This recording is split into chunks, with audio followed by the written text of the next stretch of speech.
Welcome to this video. My name is Christian from the premiere, and the cage door has finally closed on You Season 5 and maybe on Joe for good. That finale was an interesting payoff from start to finish. Tense confrontations, shocking confessions, and an ending that definitely closed one chapter while maybe leaving a few questions in the open. We saw Kate make her move, Bronte revealed her final play, and Joe faced the music in a way only he could. Was it justice? Was it vengeance? What does it all mean for the story we have followed for 5 years and 5 seasons? If you're trying to process that intense ending, figure out where everyone landed, and unpack the deeper themes at play, you're in the right place, and explore the final meaning behind Joe's final chapter. Welcome and let's begin. Maybe the problem isn't me.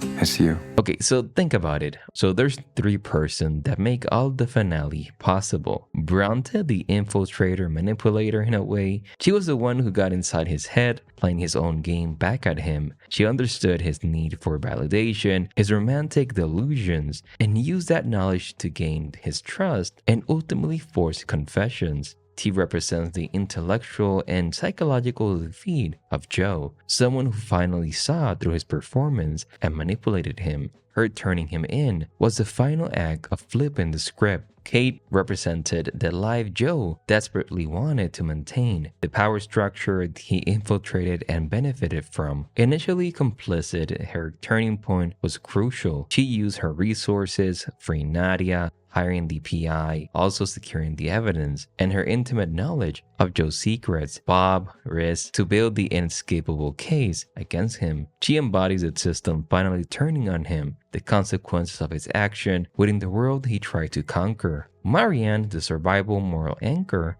Marianne represented the living proof of Joe's evil, the survivor who could not be erased. Her return was not just about her own trauma, it served as a reminder to Kate and potentially Bronte, through their interaction was limited, of the real Joe being the charm. She offered the moral clarity and the warning against him.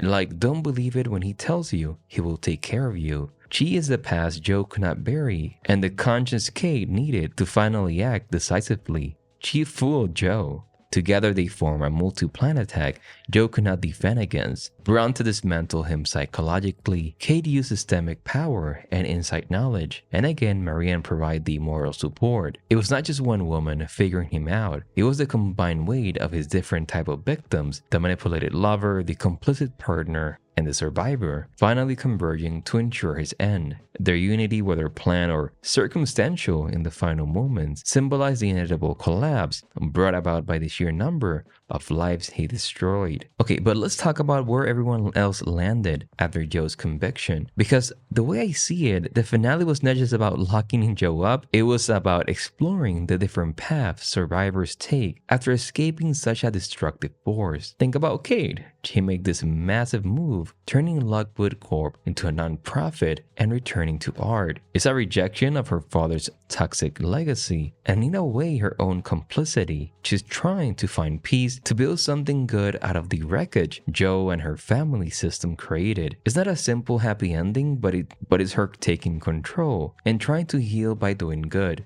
even while making sure Henry is safe. Then you have Bronte Louise. She gets her book deal, essentially writing her version of the story.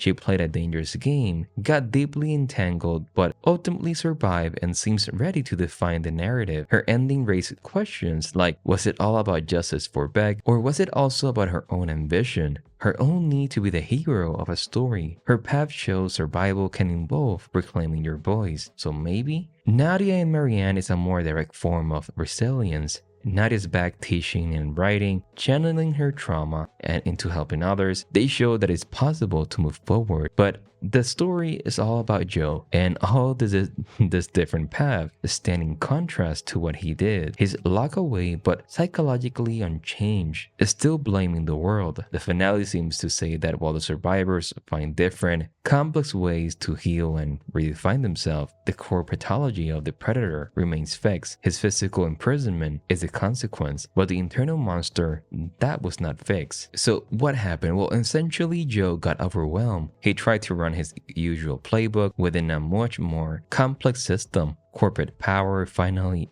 family dynamics, and a coordinated group targeting him, and made critical errors at almost every turn by underestimating the agency and intelligence of the woman he was trying to control. The show acts as a dark mirror, reflecting our society's often uncomfortable fascination and sometimes even romanticization of serial killers. I mean, go to Twitter, you can see it. But think about it. The show makes Joe charismatic, intelligent, seemingly thoughtful through his internal monologue, and often framed his initial motivations through a twisted lens of love or protection. We, the audience, are granted intimate access to his justifications, making him dangerously relatable at times. We become complicit observers, drawn into his world, much like society is often drawn to true crime narrative, focusing on the killer's psychology. You takes common romantic move, the meet-cute, the persistent suitor, the protector, and expose the horrifying reality when those are driven by obsession and control, not genuine affection. It shows how easily charm can hide him, mirroring how real-life killers are often described as charming or unassuming by those who knew them superficially. By giving us Joe's perspective at the end, it's making us question why we find such a character so compelling, which brings us to the meaning of the end. His final monologue from prison, when he says maybe the problem is not me, maybe it's you, is the ultimate expression of this theme. He directly accused the audience, the society that consumes stories like this, suggesting that the fascination itself is part of the problem, perhaps even enabling the existence of figures like him by finding them endlessly interesting. So yes, a huge part of the show's meaning is holding a mirror. It used the seductive trap of the charming killer to lure the audience in, only to confront them with the devastating reality of his actions, and ultimately to question the very nature of our obsession with such figures. It's asking, what are we watching, and what does our fascination say about us?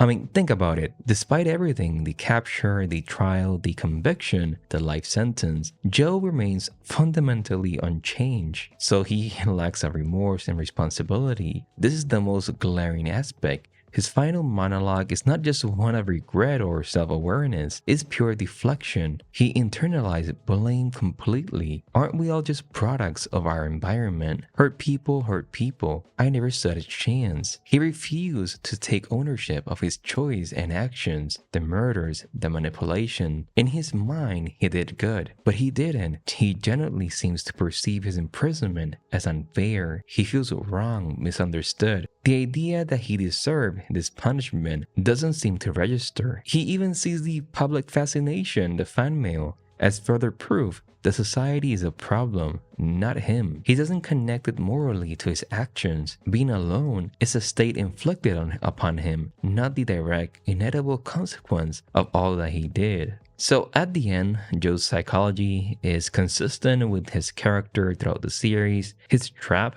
physically but mentally, he's still running the same internal narrative. To be honest, the cage has not prompted reflection, it just changed the scenery for his unchanging and self-justifying worldview. So yeah, he learned nothing. And I think being alone is what's gonna kill him more and more. And it's not even the jail itself, it's him being alone. It's what is gonna hurt him. So yeah, I enjoyed the ending, I enjoyed the season, I enjoyed what they did and how they wrap his story. But what are your thoughts on the season and the finale? On its question from being premiere, and I will see you in the next one. Bye-bye.